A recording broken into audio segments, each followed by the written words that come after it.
Jasmine ഇന്ന് പൊട്ടിക്കരയുകയാണ്. ആകെ തകർന്നിരിക്കുകയാണ് Jasmine. താൻ വിചാരിച്ചതിലും അപ്പുറമാണ് പുറത്തെ കാര്യങ്ങൾ എന്നുള്ളത് ഇന്നാണ് ജാസ്മിന് മനസ്സിലാകുന്നത്. പുറത്തെ കാര്യങ്ങളെല്ലാം തന്നെ സായി കൃഷ്ണ ജാസ്മിനോട് പറയുകയുണ്ടായി.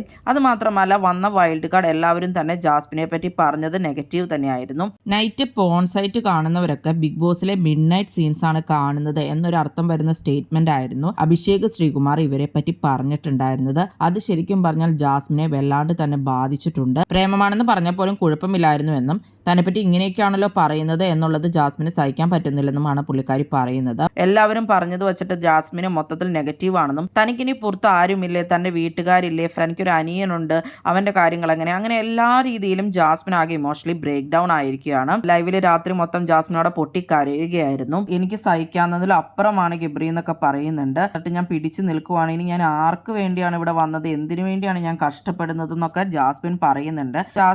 ജാസ്മിന്റെ ഫാമിലിനെ നോക്കാനും കാര്യങ്ങൾക്കൊക്കെ വേണ്ടി തന്നെയാണ് ബിഗ് ബോസിലേക്ക് വന്നത്. പക്ഷെ ആ ഫാമിലി തനിക്കിനി പുറത്തില്ല എന്നൊക്കെയാണ് ജാസ്മിന്റെ ചിന്ത. ആദ്യമൊക്കെ ഗബ്രി കുറെ കാര്യങ്ങളൊക്കെ ജാസ്മിനോട് പറഞ്ഞു കൊടുക്കുന്നുണ്ടായിരുന്നു.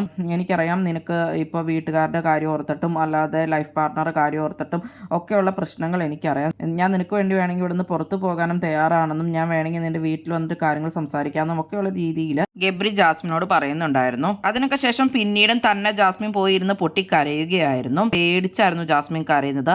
അത് മാത്രമല്ല, സ്വന്തമായിട്ട് ജാസ്മിനെ തന്നെ ഹേർട്ട് ചെയ്യുന്ന രീതിയിൽ തലയ്ക്ക് ഇടിക്കുകയൊക്കെ ചെയ്യുന്നുണ്ടായിരുന്നു ജാസ്മിൻ. അത് കണ്ടിട്ട് ഗബ്രി അതിനുശേഷം റസ്മിനെ വിളിച്ചുകൊണ്ട് വരുന്നുണ്ട്. പക്ഷെ റസ്മിനോട് ജാസ്മിൻ പറയും എൻ്റെ അടുത്തേക്ക് വരണ്ട എന്നൊക്കെ പറയും. വളരെയധികം ഇമോഷണലി വീക്ക് ആയിട്ടൊരു ജാസ്മിനെയാണ് നമ്മളവിടെ കാണുന്നത്. എല്ലാം തകർന്ന ഒരു അവസ്ഥയിലായിരുന്നു ജാസ്മിൻ ഇന്ന് കരയുന്നത് കാണുമ്പോൾ ജെനുവിൻ ആയിട്ട് തന്നെയാണ് ഫീൽ ചെയ്യുന്നത്. എന്ത് ചെയ്യണമെന്ന് അറിയില്ല, എന്നാൽ ഈ ക്യാപ്റ്റൻസി മുന്നോട്ട് കൊണ്ടുപോകണം, ഒരുപാട് അതിൻ്റെതായ സ്ട്രെസ് ഉണ്ട്, തലപൊട്ടി പൊളിഞ്ഞു പോവുകയാണെന്നൊക്കെയാണ് ജാസ്മിൻ പറഞ്ഞത്. ജാസ്മിനെ കൺട്രോൾ ചെയ്യാൻ പറ്റുന്നേ ഉണ്ടായിരുന്നില്ല. ഗബ്രി പറയുന്നുണ്ടായിരുന്നു, ഞാൻ ഭയങ്കര ഇമോഷണലി വീക്ക് ആയിട്ടുള്ള ഒരാളാണെന്നും എനിക്ക് സഹിക്കാൻ പറ്റുന്നില്ല നീ ഇങ്ങനെ കരയണ കാണുമ്പോഴെന്നൊക്കെയാണ് ഗബ്രി പറഞ്ഞത്. എന്നിട്ട് ഗബ്രിയും പൊട്ടി കരയുന്നുണ്ടായിരുന്നു. അഭിഷേക് അല്ലെങ്കിലും പറഞ്ഞത് ഒരു മോശം സ്റ്റേറ്റ്മെന്റ് തന്നെയായിരുന്നു. ആ ഒരു സ്റ്റേറ്റ്മെന്റ് തന്നെയാണ് പുള്ളിക്കാരി ഇമോഷണലി ബ്രേക്ക് ഡൗൺ ആയത്. ജാസ്മിനോട് ശരിക്കും പറഞ്ഞാൽ തുടങ്ങിയ സമയത്തൊക്കെ വീട്ടുകാർ ഒരുപാട് പേര് പറഞ്ഞിട്ടുണ്ടായിരുന്നു ഇത് പുറത്ത് നെഗറ്റീവ് ആവുന്നും ഇങ്ങനെ നിങ്ങൾ ഇരിക്കില്ലേ എന്നുള്ള രീതിയിലൊക്കെ. അന്നൊക്കെ ജാസ്മിൻ ഇമേജ് നോക്കുന്നില്ലെന്ന് പറഞ്ഞു. പക്ഷെ ഇപ്പോൾ ജാസ്മിന്റെ ഫാമിലിയെയും അനിയനെയും ഒക്കെ ഓർത്ത് വളരെയധികം പൊട്ടി കരയുന്ന ജാസ്മിനെയാണ് നമ്മൾ കാണുന്നത്.